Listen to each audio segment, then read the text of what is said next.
दीवार पे लगी घड़ी में सुइयां नहीं थी, फिर भी वो टिक टिक कर रही थी। शुरुआत में बहुत धीमी, इतनी हल्की कि जैसे खामोशी की दरारों में घुसकर बैठ जाए। तीसरी रात के बाद इलियास ने उसे सच में मौस किया। तीसरी रात के बाद इलियास ने उसे सच में महसूस किया, जब नींद एक अजनबी चीज बन चुकी थी।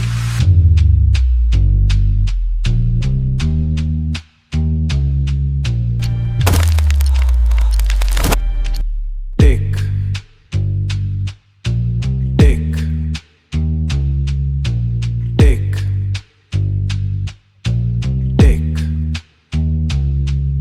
वो बिस्तर पर सीधा लेटा लेटा घड़ी को घूर रहा था।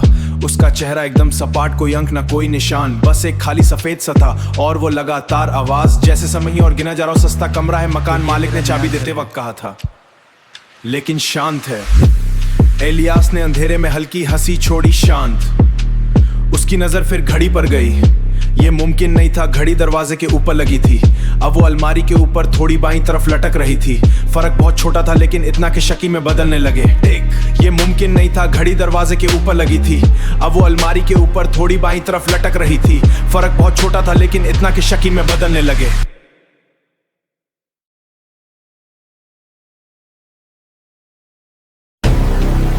उसने गहरी सांस ली और वापस लेट गया हूं। उसने गहरी सांस ली और सामने दीवार पर थी, बिस्तर के ठीक ऊपर उसकी सांस अटक गई। ये क्या? देख। इस बार आवाज के साथ कुछ और भी था, एक हल्की सी दरार घड़ी की सतह पर। इलियास सांस ली और वापस लेट गया। उसके कदम अपने आप घड़ी की तरफ बढ़ रहे थे, जैसे कोई अदृश्य धागा उसे खींच रहा हो। दरार बढ़ी थी, हर टिक के साथ वो चौड़ी होती जा रही थी। अंदर कुछ हिल रहा था, खालीपन नहीं, कुछ जिंदा। इलियास का गला सूख गया। घड़ी नहीं है, टिक। दरार अचानक खुल गई और उसके भीतर से एक आंख झांकी, सीधी उस पर टिकी हुई, बिल्कुल बिना पलक झपकाए। इलियास पीछे हटना चाहता था, लेकिन उसके पैर जमे हुए थे। टिक। अब आवाज घड़ी से नहीं आ रही थी। उसने नीचे देखा, उसने नीचे देखा। उसकी छाती हर कुछ धड़क नहीं रहा, गिन रहा हो। टिक। उसकी सांसें तेज हो गई। घड़ी की आंख और चौड़ी हो गई, और तभी उसे सुइयां नहीं थी, क्योंकि सुइयां कभी घड़ी में थी ही नहीं। वो हमेशा उसके अंदर थी। अचानक उसके सीने में एक तेज झटका लगा। उसने चीखने की कोशिश की, पर आवाज नहीं निकली। उसका शरीर धीरे धीरे सख्त होने लगा। उसकी आंखें खुली रह गई, उसी घड़ी की आंख में घूरती हुई। टिक।